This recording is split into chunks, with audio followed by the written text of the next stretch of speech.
சைனீஸ்னா இப்படி, ஜப்பானீஸுக்கு இப்படி, ஜெர்மன்னா இப்படி, பாகிஸ்தானுக்குன்னா பீ காமிச்சு இப்படி காமிக்கணும். இது காமிச்சா கொரோனா. தப்பு பண்ணியிருந்தா கேட்கும்போது சாரி. இப்போ வந்து நான் 65 வருஷமா பண்ணிட்டு இருக்கேன். அதெல்லாம் பண்ணிட்டு வீட்டுல வந்து என்ன இந்த 2 ஷோல்டரும் அவ்வளவு வலிக்கும். உங்கள் தமிழ் மேட்ரிமோனி இலவச டோர் ஸ்டெப் சர்வீஸ் மற்றும் வாட்ஸ்அப் மூலம் வரன்களின் தகவல்கள் வழங்குறாங்க. உடனே கால் பண்ணுங்க. ஃபேமிலி எனக்கு ஃபுல் சப்போர்ட். கணவராக இருக்கட்டும், என் மகன், என் மகள். நிறைய சினிமால பண்ணி மொழிப்படங்கள்ல Jyothika ma'am, Prabhudeva sir train பண்ணிருக்கேன். சினிமா துறையில கிட்டத்தட்ட ஒரு 37 படங்கள் பண்ணியிருக்கேன். ஹிந்தியில பண்ணியிருக்கேன், தமிழ்ல பண்ணியிருக்கேன், தெலுங்குல பண்ணியிருக்கேன். இந்த நேரத்துல நான் வந்து மொழி ஜோதிகாவை சொல்லணும். ஏன்னா அவங்க அந்த ஸ்பீடு வேணும். நானே நடிக்கணும்னு எனக்கு ரொம்ப நாள் ஆசை. உங்களை ரொம்ப பாதிச்ச ஒரு விஷயம், ஒருத்தங்களுக்காக நீங்க டிரான்ஸ்லேட் பண்ணும்போது ரேப் கேஸ் எல்லாம் நிறைய வந்திருக்கு. கப்பல் பண்ணி ஒரு மாற்றுத்திறனாளி பொண்ணை வந்து மாற்று இல்லாத ஒரு பையனு கல்யாணத்தை பண்ணி பாதிக்கப்பட்டவங்களுக்காக நீங்க நின்னு பேசும்போது உங்களுக்கு மிரட்டல்கள் எனக்கு வந்தது. டெலிவிகட நேயர்களுக்கு வணக்கம். நான் ஸ்னேகா. பொதுவா ஒரு செய்தின்றது அனைத்து தரப்பட்ட மக்களையும் சென்றடைய வேண்டிய தேவை இருக்கு. ஸோ டிஃப்ரெண்ட்லி ஏபிள்டு மக்களுக்காகவும் பல்வேறு சேவைகளை செய்தித்துறையில தொடர்ந்து பல வருடங்களா இயங்கிட்டு வர விஜயா பாஸ்கரன் மேம் இன்னைக்கு நம்ம கூட இருக்காங்க. அவங்களுடைய பர்சனல் லைஃப், ப்ரொஃபஷனல் லைஃப் பத்தி நிறைய கேட்டு தெரிஞ்சுக்கலாம் வாங்க. வணக்கம் மேம். வணக்கம். சைன் லாங்குவேஜ்ல உங்களோட நீண்ட நெடிய பயணம். ஸோ இது எங்க, எப்படி, எதுக்காக தொடங்குச்சு? என்னை பற்றி சொல்லணும்னா, ரொம்ப பெரிய ஃபேமிலி கிடையாது, மீடியமான ஒரு ஃபேமிலியில ஒரு 10 வயசு பொண்ணு, ஒரு 3 வயசுல வந்து ஒவ்வொருத்தருக்கும் மொழி சொல்லி கொடுப்பாங்க இல்லையா? வீட்டில் அம்மா பேசுறது தமிழ், அதுதான் சொல்லி கொடுப்பாங்க. அதை கற்றுக்கிறதுக்கு பதிலாக நான் சைகை மொழியை தான் கற்றுண்டேன். ஏன்னா என்னோட அண்ணா அக்கா 2 பேர் அப்போ பேச மாட்டாங்க, தம்பியும் பேச மாட்டாங்க. அப்போ அவங்க 3 பேரும் என்ன பண்ணுவாங்க, என்னிடம் வந்து அம்மா என்ன சொல்கிறாங்க, என்னவோ தாத்தா வந்திருக்காரு, பெரிய தாத்தா வந்திருக்காரு, என்னவோ பேசுகிறாங்களே எனக்கு தெரியலையேன்னு அப்படியே எனக்கு சொல்லி கொடுத்து என்னை மோல்டு பண்ணினது இந்த 3 பேரும் தான். 10 வயசுல எங்க அண்ணா கொஞ்சம் போல்டான, ராஜாராமன் பேரு, ரொம்ப போல்டான மனுஷன். அவன் என்ன பண்ணான், அவங்க அசோசியேஷன், அப்பெல்லாம் அவங்களுக்கு வந்து ஒரு அசோசியேஷன் இருந்தது, மெட்ராஸ் டெஃப் அசோசியேஷன். அதுல அவன் வந்து ஒரு பொறுப்புல இருந்ததுனால என்னை எல்லா இடத்துக்கும் அழைச்சின்னு போவான். பெரிய ஒரு கவர்மெண்ட் ஆஃபீஸரை பார்க்கணும், இல்லை ஒரு ப்ரைவேட் ஆகணும், கம்பெனியில் போய் பார்க்கணும், கம்பெனியில் வேலை கிடைக்கணும் அப்படின்லாம் இருந்தாங்க. இவங்க என்ன சொல்கிறாங்கன்னு அவங்களுக்கு புரியாது, அவங்க என்ன சொல்கிறாங்கன்னு அதனாலேயே இவங்களுக்கெல்லாம் வேலை வாய்ப்பு வந்து கிடைக்காம போச்சு. ரொம்ப கஷ்டப்பட்டாங்க. இந்த நேரத்தில் தான் எங்கள் தங்க நல்லா பண்ணுவா, நான் கூட்டுன்னு போகும்போது கோபாலகிருஷ்ணன் வந்து பிரசிடெண்ட்டாக இருந்தார். அவருக்கு என்ன ரொம்ப பிடிச்சி போச்சு.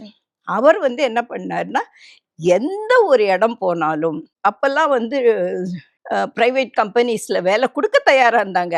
மொழி பிரச்சனை, இந்த சைகை தெரியாது, இவங்கக்கிட்ட எப்படி பேசுறதுன்னு தெரியாதுன்னு அந்த ஒரு பெரிய பிரச்சனை இருந்ததுனால என்ன ஒவ்வொரு இடமா கூட்டுன்னு போனேன். அந்த இடம்லாம் நான் போய் அவங்க என்ன சொல்றாங்க, இவங்க என்ன இப்பெல்லாம் வந்து கம்ப்யூட்டர்ல வந்துட்டு இவங்க கேட்குறாங்க, அது வேற. அப்பெல்லாம் ஒண்ணுமே கிடையாது, சைகை மொழியில தான் டிரான்ஸ்லேட் பண்ணி இதெல்லாம் சொல்லி அவங்களுக்கு தெரியப்படுத்தினேன். இது மாதிரி சங்கம் இருக்கு, சங்கத்தை ரிஜிஸ்டர் பண்ணணும், ரிஜிஸ்டர் பண்றதுக்கு என்ன ஃபார்முலா இருக்கு, அதெல்லாம் ஒண்ணுமே தெரியாது. போய் கவர்மெண்ட் இதுல போய் அதெல்லாம் அவங்களுக்கு அந்த இன்னைக்கு அந்த அசோசியேஷன் 100வது வருஷத்தை தொட்டிருக்கு.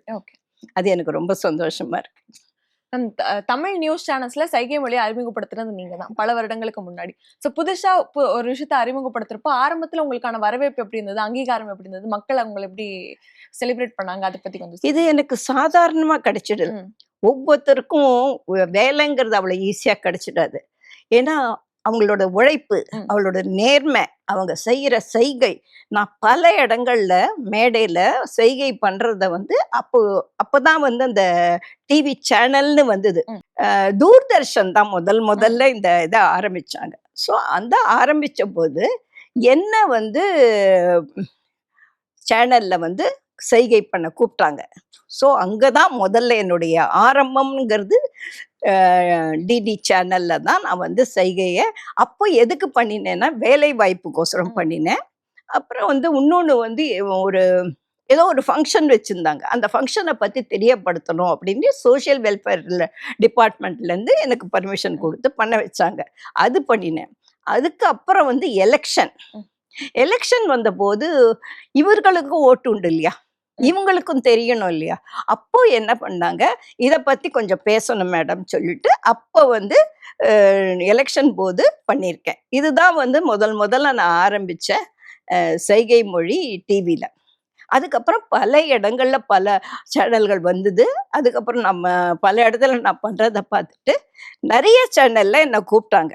ரொம்ப தூரத்துல இருந்தது, சிலது என்னால முடியல, சிலது எனக்கு டேர்ம்ஸ் அண்ட் கண்டிஷன் ஒத்து வரல, இப்படி எல்லாம் இருக்கிற இந்த நேரத்துல நான் விருப்பப்பட்டு புதிய தலைமுறையில சேர்ந்து இன்னைக்கு வந்து 12 வருஷமா நான் பண்ணிட்டு இருக்கேன். நியூஸ் சேனல்ஸ்ல உங்களுக்கு ஒரு பெரிய எக்ஸ்பீரியன்ஸ் இருக்கு. அது இல்லாம சினிமாலயும் நீங்க ஒர்க் பண்ணிருக்கீங்க. நிறைய சினிமால பண்ணி மொழி படங்கள்ல ஜோதிகா மேம் அவங்களுக்கு ட்ரெயின் பண்ணிருக்கீங்க, பிரபுதேவா சார் ட்ரெயின் பண்ணிருக்கேன். சோ சினிமா, நியூஸ் சேனல்ஸ் தாண்டி வேற எந்தெந்த துறைகள்ல தளங்கள்ல ரொம்ப ஆக்டிவா ஒர்க் பண்ணிட்டு இருக்கீங்க? சினிமா துறையில கிட்டத்தட்ட ஒரு 37 படங்கள் பண்ணியிருக்கேன். ஓகே. ஹிந்தி ஃபர்ஸ்ட் ஹிந்தியில பண்ணியிருக்கேன், தமிழ்ல பண்ணியிருக்கேன், தெலுங்குல பண்ணியிருக்கேன். அந்த மாதிரி நிறைய பண்ணியிருக்கேன். அவங்களுக்கான எப்படி பண்ணணும், அவங்களோட பாடி லாங்குவேஜ் எப்படி இருக்கும், கோவப்பட்டா எப்படி வருங்கிறதெல்லாம் நான் டைரக்டா நானே பண்ணி காமிச்சதுனால அவங்களுக்கு ரொம்ப பிடிச்சி போய் நிறைய பேர் எனக்கு ரெக்கமெண்ட் பண்ண ஆரம்பிச்சாங்க. இதுதான் சினிமால நான் வந்த வழி. ஆனா சொல்லி கொடுக்கும்போது கொஞ்சம் சில பேர் சீக்கிரம் பிடிச்சிருந்தாங்க, சில பேர் சீக்கிரம் பிடிச்சிக்க முடியல. இதெல்லாம் கொஞ்சம் எனக்கு முடியல மேடம் அப்படின்னாங்க. அப்போ அவங்களுக்கு தகுந்த மாதிரி மோல்டு பண்ணி குறைச்சி பண்ண வச்சதெல்லாம் உண்டு. இந்த நேரத்துல நான் வந்து மொழி ஜோதிகாவை சொல்லணும். ஏன்னா அவங்க அந்த ஸ்பீடு வேணும். ஏன்னா கத்துக்கிறது பெருசு இல்லை, அதை செய்யும் பொழுது அதனுடைய ஏன்னா ஒரு எக்ஸ்பீரியன்ஸ்ட் கேரக்டர், அவங்க எவ்வளவோ பண்ணியிருப்பாங்க, அந்த ஸ்பீடு வரணும். அந்த ஸ்பீடெல்லாம் பண்ண சொல்லும்போது அவங்க உட்கார்ந்து செஞ்சு அதை காமிச்சு அந்த நல்ல பேரும் வாங்கினாங்க. அது எனக்கு ரொம்ப சந்தோஷம். சினிமா, நியூஸ் சேனல் தாண்டி வேற எந்தெந்த ஃபீல்டுல ஆக்டிவா? இப்போ நான் எடுத்துட்டேன்னா முதல்ல வந்து நான் வேலை வாய்ப்பு எடுத்துக்கிறேன். வேலை வாய்ப்புங்கும்போது இன்னைக்கு வந்து நிறைய பேர் படிச்சுட்டு வந்துடுறாங்க. எந்த இன்ஜினியரிங் இருக்கிறாங்க, டிகிரி இருக்கிறாங்க, +1 வந்து 8th படிச்சவங்களும் இருக்காங்க. அதுக்கான செக்ரிகேட்டான வேலைகள்லாம் இருக்கு. ஆனா அங்க போன உடனே உங்களுக்கு பேச முடியல. அவங்க இப்பெல்லாம் இன்டர்வியூ வைக்கிறாங்க, நிறைய பேர் இது பண்றதுனால வேலைவாய்ப்புகள் கிடைக்கிறது கஷ்டமா. அந்த இடத்துக்கு போய் அவங்களுக்கான இன்டர்வியூவும் அட்டன் பண்ணிட்டு ட்ரைனிங் பீரியடும் அட்டன் பண்ணி ஒவ்வொரு இதுல இப்போ வந்து இன்ஜினியரிங் போனான்னா 15 நாள் ட்ரைனிங் மேடம் நீங்க வரணும் அப்படின்னு. சரின்னு அப்பெல்லாம் எனக்கு வந்து 7 மணிக்கு தான் நியூஸ்ன்றதுனால எனக்கு இந்த 2:30 மணி வரைக்கும் என்னோட டைமை நான் வந்து அட்ஜஸ்ட் பண்ணிட்டு போய் சொல்லி கொடுப்பேன். அதாவது ஒருத்தர் வந்து இப்போதைக்கு நான் கம்பெனி பேர் சொல்லலாமா சொல்லக்கூடாதுன்னு தெரியல, ஜென்ரலாகவே எல்லா முக்கியமான டாப் மோஸ்ட்ல இருக்கிற கம்பெனிக்கெல்லாம் நான் போய் அவங்களுக்கு வந்து வேலை வாங்கி கொடுத்துருக்கேன். அங்கே வந்து 15 நாள் 20 நாள் அப்படின்னு ட்ரைனிங் பீரியட் இருக்கும். அங்கே நான் வந்து அவங்களுக்கான வேலை என்ன, டேட்டா என்ட்ரிம்பாங்க, டேட்டா என்ட்ரிக்கான வேலை என்னென்ன, அதே மாதிரி இப்போ வந்து இல்லை இவங்களுக்கு வந்து ஆஃபீஸ் ஒர்க் அப்படிம்பாங்க, ஃபைல்ஸ் எல்லாம் கொண்டு போய் கொடுக்கணும், ஃபைல்ஸ் எடுத்துன்னு வரணும், இந்த டிபார்ட்மெண்ட் போகணும், அந்த டிபார்ட்மெண்ட் போகணும் அப்படிங்கிறதெல்லாம் சொல்லி கொடுத்துட்டு, இதில் முக்கியமானது வந்து அக்கம் பக்கத்தில் இருக்காங்களே அவங்களுக்கு தான் மோட்டிவேட் பண்ணணும். ஏன்னா இவங்களுக்கு சட்டுன்னு ஏதோ கேட்குறாங்கன்னா அவங்களுக்கு தெரியாது. ஸோ பக்கத்தில் இருக்கிறவங்களுக்கு சைகைன்னா என்ன, பேசிக்கான சைகை வந்து ஒரு 4 days 3 daysல சொல்லி கொடுத்துடலாம். எனக்கு புரியல, எனக்கு இது என்ன அப்படின்னு கேட்கறது, அது வந்து சொல்லி கொடுக்கும்போது அவங்க வந்து ரொம்ப சந்தோஷப்பட்டாங்க, அதை பத்தி புரிஞ்சுட்டாங்க. இதெல்லாம் எனக்கு வந்து மறக்க முடியாத ஒரு நிகழ்ச்சிகள். அதுக்கப்புறம் அவங்க நல்லா மோல்டான உடனே அவங்களுடைய மிஸ்டேக்ஸ் என்ன, அவங்களால ஃப்ளூயண்ட்டாக இங்கிலீஷ் எழுத முடியல. ஏன்னா இப்போ IT company, so IT company டெஃபினட்டாக இங்கிலீஷ் தான் வேணும். இவங்களுடைய எஜுகேஷன் எடுத்து பார்த்தபோது அப்போ அதாவது ஒரு 20-25 வருஷத்துக்கு முன்னாடி வெறும் இங்கிலீஷ்னா இங்கிலீஷ் தான், தமிழ்னா தமிழ் தான் இருந்தது. ஸோ தமிழ் மீடியம் படித்தவங்களுக்கெல்லாம் இங்கிலீஷ் மீடியத்தில் வேலை கிடைக்கல. அதே மிஸ்டேக் வந்து இங்கிலீஷ்ல படிச்சவங்களுக்கு இப்போ கவர்மெண்ட் ஜாப்ல வேலை கிடைக்கல. ஸோ இந்த பேலன்ஸ் பண்ணணும். அப்போ நாங்கள் நிறைய போராட்டங்கள்லாம் பண்ணி ரெண்டுமே வேணும், இதெல்லாமே இருக்கணும். இப்போ வந்து எஜுகேஷனில் ரெண்டுமே வரணும்னு வந்துட்டு. ஆனால் அந்த காலத்து பசங்களுக்கு இது இது கிடையாதே. இன்னும் ஸ்டில் ஸ்ட்ரகிள் பண்ணுறாங்க. ஸ்கூல்ஸை பொறுத்த வரைக்கும் நடத்துகிறாங்க. அதனுடைய மீனிங் என்ன? இப்போ ஒரு வேர்டு எடுத்தோம்னா அதோட மீனிங் என்ன? அது எதுக்கெல்லாம் இப்போ அவங்க என்ன சொல்கிறாங்க, நீ வந்து சாரின்னா வருத்தம் அப்படிதான் சொல்றீங்க. சாரிக்கான என்னென்ன விதத்துல என்னென்ன மாதிரி மாறும் அதெல்லாம் சொல்லி கொடுக்கறது இல்லை. அதனால அவங்க வந்து தப்பு நீ சொல்றது இதுதான் கரெக்டுன்னு எல்லாம் ஆர்குமெண்ட் பண்ண ஆரம்பிச்சாங்க. ஸோ ஒவ்வொரு வேர்டு எடுத்தோம்னா அதுக்கான மீனிங் என்ன, அதுக்கான உள்ள அர்த்தங்கள் இது வந்து எந்த இடத்துல மாறும். சாரி சொல்லிட்டு இப்ப லவ் பண்றோம், லவ் பண்ணிட்டு சாரி சொல்லிட்டு போறது வேற. நீ வந்து நிஜமாவே தப்பு பண்ணியிருந்தா கேட்கும்போது சாரி. ஓகே. ஸோ இதெல்லாம் நிறைய வித்தியாசங்கள் வேர்ட்ஸ்ல இருந்தது, அதுல இருந்தது, அதெல்லாம் நிறைய ஹோம்ஒர்க் நான் நிறைய பண்ணியிருக்கேன் வீட்டில் உட்காந்துட்டு. இதெல்லாம் வந்து இது பண்ணிட்டு இது இன்ஜினியரிங் இன்னைக்கு பார்க்கும்போது இன்ஜினியரிங் படிச்சுட்டு நான் படிச்சுட்டேன், எங்க வீட்டில் பணம் கொடுத்து என்ன படிக்க வச்சுட்டாங்க. வேலை கிடைக்கிறது ரொம்ப கஷ்டமா இருக்கு. கடைசியில நான் வந்து இது அக்கௌண்ட்ஸ் வேலை தான் பார்த்துட்டு இருக்கேன் அப்படின்னு எல்லாம் சொல்றாங்க. அதெல்லாம் கேட்கும்போது எனக்கு ரொம்ப மன வருத்தம் இருக்கு. அதுக்கு என்ன பண்ணலாம், ஓகே, ஃபியூச்சர்ல என்ன பண்ணலாம் அப்படிங்கிற ஐடியால இப்ப நிறைய பேரை அப்ரோச் பண்ணிட்டு இருக்கேன். அந்த ஒர்க் நடந்துட்டே இருக்கு. இன்ஜினியரிங் ஸ்டூடெண்ட் டிகிரி படிச்சவங்களுக்கு ரொம்ப கஷ்டமா இருக்கு. கம்பெனிஸ் வேலை கொடுக்க தயாரா இருக்காங்க, கம்பெனிஸ் வேலை கொடுக்க தயாரா இருக்கா. பட் இவங்களுக்கு ஸ்டாண்டர்ட் இல்லை. இங்க எங்க மிஸ்டேக் வருது, மறுபடியும் பார்த்தோம்னாக்கா எஜுகேஷன்ல தான் மிஸ்டேக் வருது. ஓகே. ஸோ அதை மட்டும் ரெக்டிஃபை பண்ண வேண்டி இருக்குது. இது நான் இன்னைக்கு போல்டாக தான் பேச வந்திருக்கேன். அவங்க படிக்கலைங்கிறது நல்லா தெரியுது. டீச்சர் சொல்லி கொடுத்துருக்கலாம், எழுதி போட்டிருக்கலாம். இவங்க படிக்காம சோம்பேறியா தெரிஞ்சுட்டு இன்னைக்கு வேலை கிடைக்கலையேங்கும் போது உள்ள போனேன்னா உன்னோட காம்படிஷன். இந்த பிளேஸுக்கு 2000 பேர் அப்ளிகேஷன், நீயும் போட்டிருக்க. உன்னோட இங்கிலீஷ் ஸ்டாண்டர்ட் என்ன, அவங்களோட இங்கிலீஷ் ஸ்டாண்டர்ட் என்ன பார்ப்பாங்க. அவங்களுக்கு உங்களை பத்தி கவலை இல்லை. வேலை கொடுக்கணும், பணம் கொடுக்கணும், அவங்க குவாலிட்டி இருக்கான்னு தான் பார்ப்பாங்க. ஐயோ பாவம் நீ புவர், படிக்கல, ஹேண்டிகேப் அங்கிறதெல்லாம் அங்க அவங்களுக்கு தேவையே இல்லை. அதனால இப்போ ஒரு உதாரணத்துக்கு நான் சொல்றேன், இவங்களை மோட்டிவேட் பண்றதுக்கு ஒரு உதாரணத்துக்கு சொல்றேன். உங்க வீட்டுல வேலைக்கு வரலன்னா நீ என்ன பண்ணுவ? நாங்களே தான் செஞ்சுக்கணும். நீ வரல, ஒரு நாள் பார்த்தா இன்னும் நீ வரல, சொல்லவும் இல்லை, வேலைக்கு வேணாம் போன்னுடுற இல்லை. அதுதான் அங்கேயும் நடக்கும். புரிஞ்சுக்கோங்க, உங்ககிட்ட குவாலிட்டி இருக்கணும். இப்போ வயசு சின்னது, படிக்கிறத படிங்க, படிக்காம சோம்பேறியா இருக்காதீங்க. காப்படிச்சிடலாம், பார்க்க மாட்டாங்க அப்படின்னு மைண்ட் செட்ல இருக்கீங்க, அது தப்பு. இன்னைக்கு இந்த மைண்ட் செட்ல இருந்தீங்கன்னா ஃபியூச்சர்ல வேலை கிடைக்காது. அப்படியே தான் இருக்கணும். ஸோ படிங்க படிங்க படிங்க, விளையாடுங்க, படிக்கிறத படிங்கன்னு சொல்லுவேன் நான். ஸோ பிரைமரி எஜுகேஷன்ல தான் அங்கே இவ்வளோ பிரச்சனைகள் இருக்கும்போது அதை வந்து சரி கட்டுறதுக்கு வந்து கவர்மெண்ட் சைட்லேருந்து ஏதாவது இனிஷியேட்டிவ் எடுக்கணும்னு நினைக்கிறீங்களா, இல்லை நீங்கள் ஏதாவது இனிஷியேட்டிவ் எடுத்து ட்ரை பண்ணிட்டு இருக்கீங்க? இல்லை, கவர்மெண்ட் சைடுன்னு நான் யாரையுமே பிளேம் பண்ண தயாரா இல்லை. அவங்க வந்து இன்னும் சைகை மொழியில சொல்லி கொடுக்கணும். கம்பல் பண்றாங்க, அது தேவையில்லை. இது வந்து அவங்களோட ரைட்ஸ். சைகைங்கிறது அவங்களோட ரைட்ஸ். நீங்க என்ன சொல்றீங்க, லிப் ரீட் பண்றீங்க, அது நான் எதுக்குறேன். ஓகே. ஏன்னா அவங்களால முடியல. கண்ணை முழிச்சுட்டு எவ்வளவு நாளி பார்க்க முடியும், வாய் அசைவை எவ்வளவு நாளி பார்க்க முடியும், பார்க்க முடியாது இல்லையா? நம்மளாலேயே முடியல, அப்ப அவங்களால எப்படி முடியும்? அதனால நீங்க கம்பல் பண்ணாதீங்க, சொல்லி கொடுங்க.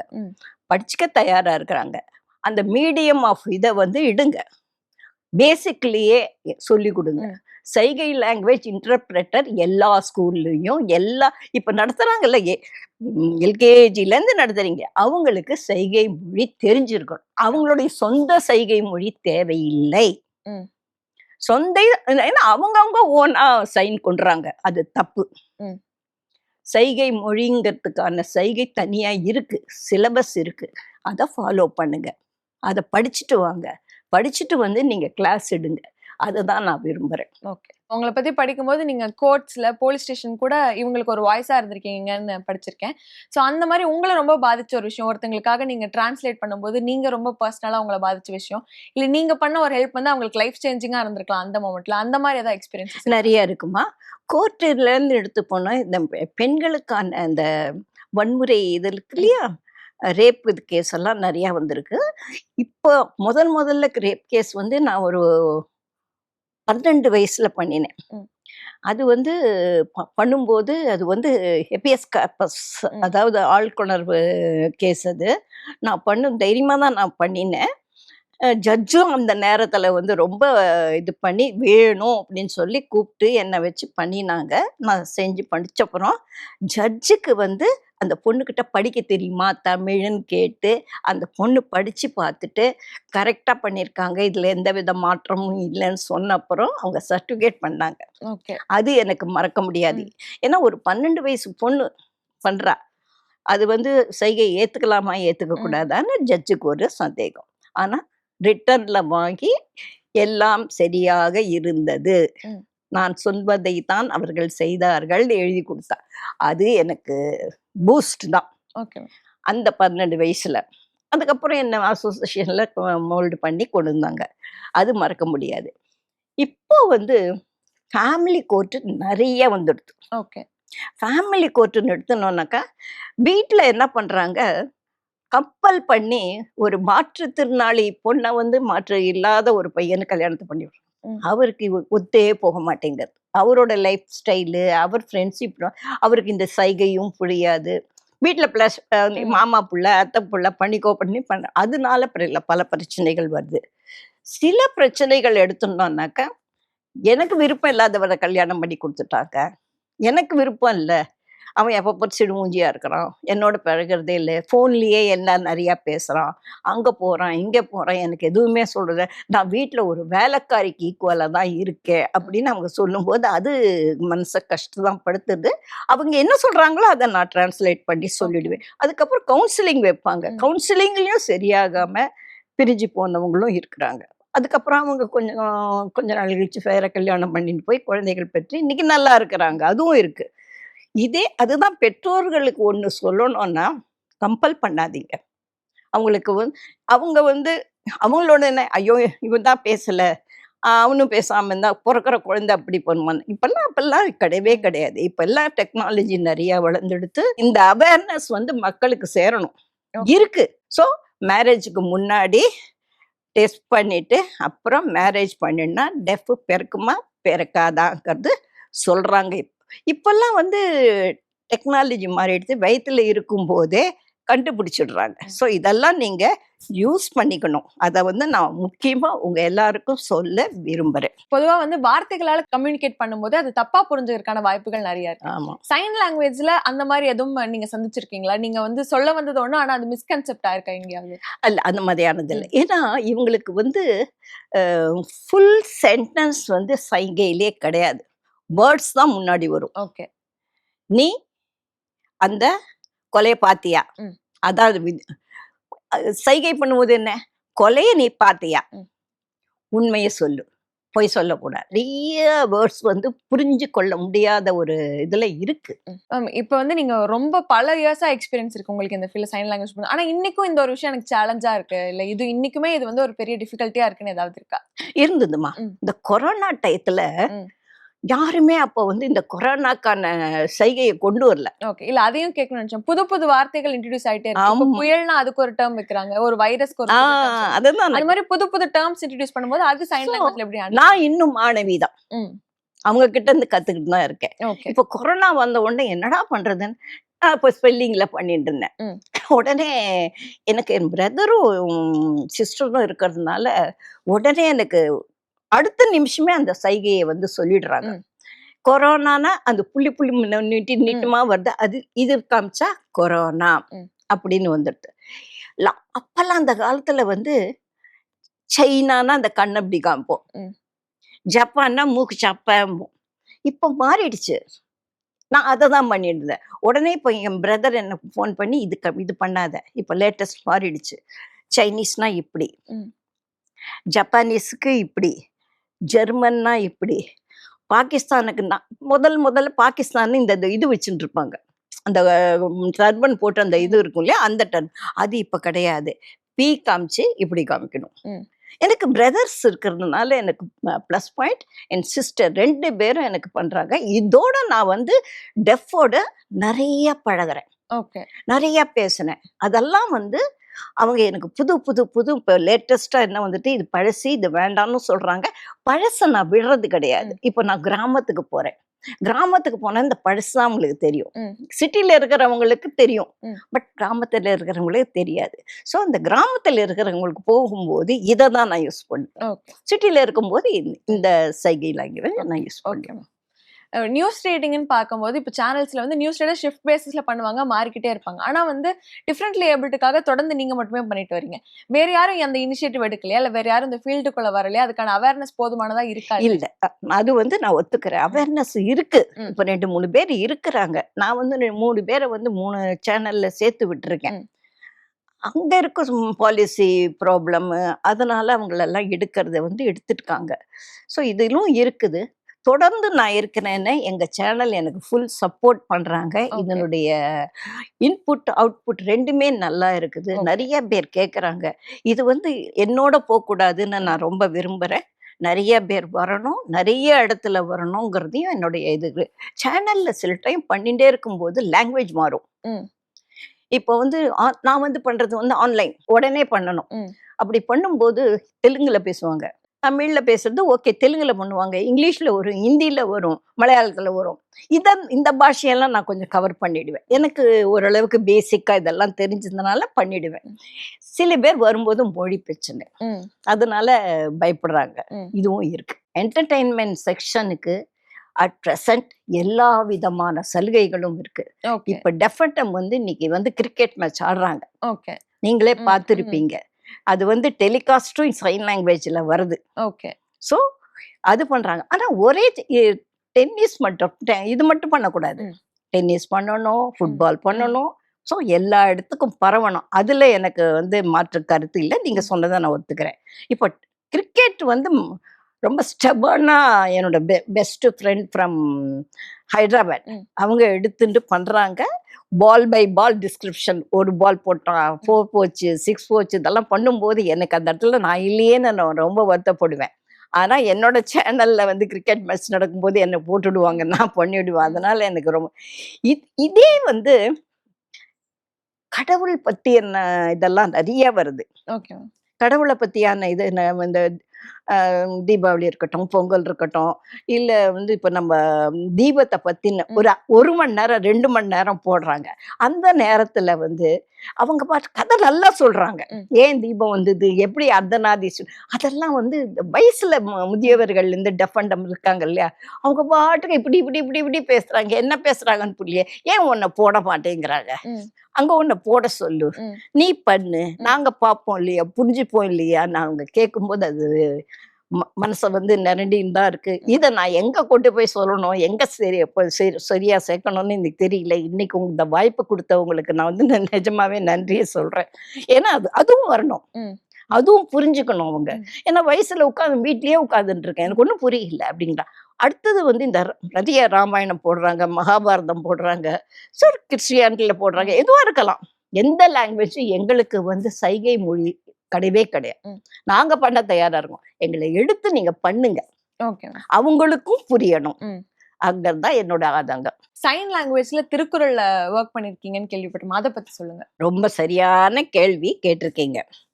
திருக்குறள் பண்ண முடியுமா முடியாதான்னு ஒரு பெரிய பயத்திலேயே இருந்தேன் ஒரு 3 மாசம். அப்புறம் என்னை கூப்பிட்டு உலக தமிழ் சங்கம் செம்மொழி அவங்க வந்து கூப்பிட்டு என்கிட்ட பண்ணுவியாமான்னு. நான் முதல்ல வந்து சார் ஒரு ட்ரையல் பார்ப்போம், எனக்கு பெஸ்ட்டா நல்லா பண்றேன்னு உங்களுக்கு தோணிதுன்னா எடுங்கன்னு சொன்னேன். ம். அப்புறம் போனேன். எனக்கு வேர்ட் பை வந்து நான் கொஞ்சம் நாள் ஹிந்தி தெலுங்குல படித்தேன், அப்புறம் இங்கே வந்து தமிழில் படித்தேன், இங்கிலீஷ் படித்தேன். ஸோ லாங்குவேஜ் எனக்கு கொஞ்சம் பேசிக் வந்து கஷ்டம் சார்னு. நாங்கள் இருக்கோம், நீங்கள் கவலைப்படாதீங்கன்னு.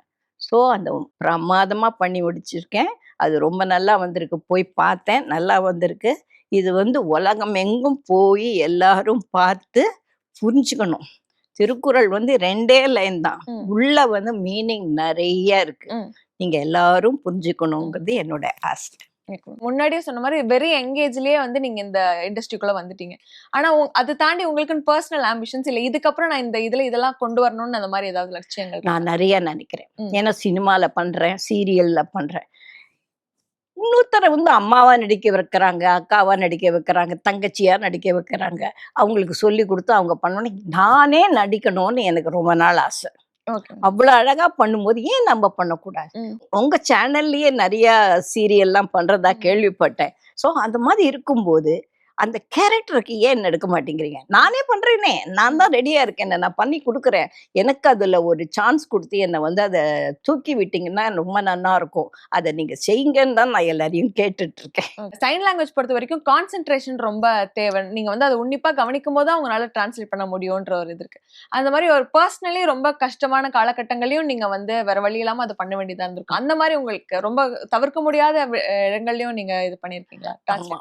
பண்ணியிருக்கேன். போலீஸ் ஸ்டேஷன்ல தான் வருது. ம். நிஜமாவே இவன் வந்து திருட்டுத்தனம் பண்ணியிருக்க மாட்டான். ஆப்போசிட்ல இருக்கிறவங்க வந்து பெரிய இப்பதான் தெரியுமே. பொலிட்டிக்கல் பேக்ரவுண்டோட இருக்கிறவங்க. அவங்களுக்கு நான் பண்ணினேன்னாக்க எனக்கு தான் ஆபத்து. ம். நீங்க ஏன் நாங்க இது மாதிரி சொன்னீங்கன்னு பின்னாடி என்ன வந்து இது பண்ண கூட இருக்கு. இப்பெல்லாம் யாருக்கு அடுத்த நிமிஷம் வாழ்க்கை இருக்கு, உயிர் இருக்குன்னே சொல்ல முடியாத காலகட்டத்துல நான் அதுக்கெல்லாம் போமாட்டேன். இவங்க என்ன சொல்றாங்களோ அதை தான் பண்றேன். ஆனா எங்க வீட்ல எதிர்ப்பு குடுத்தாங்க. இதெல்லாம் பண்ணாத, கோர்ட் கேஸுக்கு இந்த மாதிரினாக்க பொலிட்டிக்கல் பேக்ரவுண்ட் இருந்தா போகாத. போணும்னு உயிர் இருந்தா போகும்டா. எனக்கு எழுதி வச்சுட்டான் கடவுள். எப்படி போணும்னு. போணும்னா போவோம். கூப்பிடுறாங்க நான் போய் செஞ்சுட்டு வரேன்னு நான் போய் செஞ்சுட்டு வந்துட்டுருக்கேன். அப்ப அப்படி ஒரு அனுபவம் இருக்கா மேம்? பாதிக்கப்பட்டவங்களுக்காக நீங்க நின்னு பேசும்போது உங்களுக்கு மிரட்டல்கள் எனக்கு வந்தது. அதெல்லாம் பார்த்துட்டு தான் எங்க வீட்ல வந்து போகாத அப்படின்னு ஒரு தடங்கல் போட்டாங்க. உங்க பர்சனல் லைஃப் பத்தி சில விஷயங்கள் சொல்லுங்க. ஃபேமிலி எந்த அளவுக்கு சப்போர்ட்டிவா இருக்காங்க? ஹஸ்பண்ட், பசங்க அவங்க எல்லாம் எந்த அளவுக்கு சப்போர்ட்டிவா இருக்காங்க நீங்க இது பண்றதுக்கு? ஃபேமிலி எனக்கு ஃபுல் சப்போர்ட். என்னுடைய கணவராக இருக்கட்டும், என் மகன், என் மகள். இருவரும் வந்து நான் வந்து ஒரு நாள் உட்கார்ந்துட்டு சொன்னேன். நான் வந்து ஒரு 25 வருஷம் வந்து அப்பா, அம்மா சொன்ன பேச்ச கேட்டு வந்துட்டேன். அதுக்கப்புறம் கணவருடைய இது குழந்தைகள பெத்தேன். அந்த குழந்தைகளுக்கு அப்பயும் நான் வந்து சர்வீஸ் பண்ணிட்டு தான் இருந்தேன். அதுக்கு பர்மிஷன் குடுத்திருந்தாரு என் கணவர். அத நான் வந்து மறுக்க முடியாது. அதுக்கப்புறம் நீங்கள்லாம் ஒரு ஸ்டேஜுக்கு வந்து உங்க 2 பேருக்கும் ஒரு கல்யாணம் ஆயிடுத்து. இனிமே எனக்கு வந்து எனக்குன்னு ஒரு வாழ்க்கை நான் என்னைக்கு வாழப் போறேன்? ம். அது இப்போ நான் வாழ்ந்துட்டு இருக்கேன். எனக்கு எங்கெங்க கூப்பிடுறாங்களோ நான் அங்கெல்லாம் போவேன். அம்மா வேண்டாம் ஹெல்த் வைஸ் நீங்கன்னு கிட்டத்தட்ட இப்போ வந்து நான் 65 வருஷமா பண்ணிட்டு இருக்கேன். ஓகே. எதுக்கும்மா வேண்டாம் வீட்ல உட்காரு அப்படிங்கிறாங்க. என்னால உட்கார முடியாது. டிவிய பார்த்துண்டு அழுதுண்டு இருக்க முடியாது. ஸோ முடிஞ்ச வரைக்கும் நான் வந்து போயி எனக்கு தெரியும் அந்த பெயின், அந்த புரியாம கஷ்டப்படுறது இதெல்லாம் எனக்கு ரொம்ப தெரிஞ்சுது. இந்த கொரோனா டயத்துல ராத்திரி 12 மணிக்கு இந்த மெடிசின குடுக்குறாங்க. எனக்கு புரியல. எனக்கு தடுமுன்னு வயித்த வலிக்குது, வாந்தி வருதுன்னெல்லாம் கூப்பிட்டு இது டிஸ்டர்ப் பண்ணியிருந்தெல்லாம் என் மனசுலேருந்து விட்டு போல. வாழ்ந்துட்டோம். இந்த பூமி வந்து நம்மள வந்து வேண்டான்னா சொல்லுது. நான் வந்து கிட்டத்தட்ட 73 வயசு வரைக்கும் வாழ்ந்திருக்கேன். இந்த பூமி என்ன தாங்கிடுச்சு. இந்த பூமிக்கு நான் என்ன செஞ்சேன்? ம். பூமி நேரா என்ன கேட்கல. நான் இந்த மாதிரி அவங்களுக்கு வந்து சர்வீஸ் பண்றத தான் நான் விரும்புறேன். ஸோ நான் பண்ணிட்டு இருக்கேன். முடியலங்கும்போது நான் வீட்ல இருந்துக்கிறேன் அப்படின்னு சொல்லிட்டு பண்ணிட்டு இருக்கேன். நீங்க வந்து சைன் லாங்குவேஜ் கத்துக்கிட்ட புதுசுல நீங்க இப்ப நியூஸ் சேனல்ஸ்ல இதெல்லாம் பண்ணும்போது கைகளுக்கான வேலைகள் அதிகமா இருக்கு. நீங்க தொடர்ந்து பண்ணிக்கிட்டே இருக்கும்போது. சோ அப்ப கண்டிப்பா பெயின் அந்த மாதிரி இஷ்யூஸ் வந்திருக்கும். அதை எப்படி ஹேண்டில் பண்ணீங்க? நியூஸ் சேனல்ல எனக்கு பெயின் அவ்வளவா கிடையாது. கிடையாது. ஏன்னா பிரேக் வரும். அதனால ம். பெயின் கிடையாது. காலேஜஸ்ல வந்து ஓகே. 6 ஹவர்ஸ் 7 ஹவர்ஸ் பண்ணியிருக்கேன். ட்ரெய்னிங் டயத்துல வந்து 6 ஹவர்ஸ்க்கு மேல பண்ணியிருக்கேன். அதெல்லாம் பண்ணிட்டு வீட்ல வந்து என்ன இந்த 2 ஷோல்டரும் அவ்ளோ வலிக்கும். நான் அந்த டெஃப் பசங்கள கேட்டிருக்கேன். "உங்களுக்கெல்லாம் வலிக்கலையா?" அப்படின்னு சொல்லிட்டு. "முன்ன மாதிரி நாங்க 6 மணி நேரம் 7 மணி நேரம் ஜாடை காட்டலையே. சும்மா ஃப்ரெண்ட்ஸ பார்க்குறப்ப ஜாடை காட்டுறோம். என் வேலை செய்ற டயத்துல கொஞ்சம் காட்டுறோம். அப்படிதான். அதுமா 6 மணி கன்டினியூஸா வந்து யாராலயும் பண்ண முடியாது. நீங்க சேலஞ்ச் தான் எடுத்து பண்றீங்க." அப்படின்ட்டு. இந்த ஷோல்டர் பெயின் வந்து தூக்க முடியாமலாம் அவஸ்தைப்பட்டுருக்கேன். அதுக்கான இப்போ ஸ்டில் மெடிசன் சாப்பிட்டுட்டு நான் பாட்டுக்கு பண்ணிட்டே தான் இருக்கேன். ஷோல்டர் பெயின் டெஃபினட்டா வரும். கன்டினியூஸா பண்ணினா டெஃபினட்டா வரும். சோ இவ்வளவு வருஷங்களா உங்களால மறக்கவே முடியாத ரெக்கக்னிஷனோ இல்ல பாராட்டுனா அது எதை மேம் சொல்லுவீங்க? ஒரு பெரிய செலிபிரிட்டி உங்களுக்கு அந்த ஒரு பாராட்ட கொடுத்திருக்கலாம் அந்த மாதிரி. மாதிரி? அட் ப்ரெசன்ட் இருக்கிற சிஎம் வந்து என்ன பாராட்டியிருக்கார். Okay ma'am. ஏன்னா நான் வளர்ந்தது பிறந்தது எல்லாம் அந்த கோபாலபுரம் தான். ஓகே. இன்னைக்கு நீ இப்படி ஜியா இவ்வளோ தூரம் வந்திருக்க, இவ்வளோ தூரம் பண்ற ஸ்டேஜில்ங்கும் போது எனக்கு பெருமையா இருக்குன்னுட்டு ஸ்டேஜிலேயே கனிமொழியை கூப்பிட்டு என்னுடைய சிஸ்டரோட கிளாஸ்மேட் ஓகே. இவங்க இவ்வளோ தூரம் பண்ணிட்டு இருக்காங்கன்னு சொன்னது நான் கண்ணே கலங்கிட்டேன். எதிரே பார்க்கல. ம். ஞாபகம் இருக்குமோ ஞாபகம் இருக்காது. என்ன எவ்வளோ வருஷம் சின்ன வயசுல நாங்கெல்லாம் ஒன்றா பழகினவங்க. ஆனால் அது படிந்து நான் மறக்கவே முடியாது. இன்னும் வந்து நான் வந்து பல இடத்துக்கு போகும்போது பல கட்சியை சேர்ந்தவர்கள்லாம் வந்து ஓபிஎஸ் பார்த்துருக்காரு, ம். வாசன் பார்த்துருக்கிறாரு. அவங்கெல்லாம் பார்த்துட்டு மேடம் நீங்கள் நல்லா பண்ணுறீங்க. நம்ம இப்போ பிஜேபியில் எடுத்துனோம்னாக்கா வானதி சீனிவாசன் பார்த்துட்டு ம். கேட்டாங்க எப்படிம்மா பண்றீங்க ம். நீங்கன்னு. இவ்வளவு நேரம் உங்க நேரமும் இவ்வளவு தகவலும் பகிர்ந்துட்டதுக்கு ரொம்ப நன்றி. நன்றி ரொம்ப மேம். நன்றி.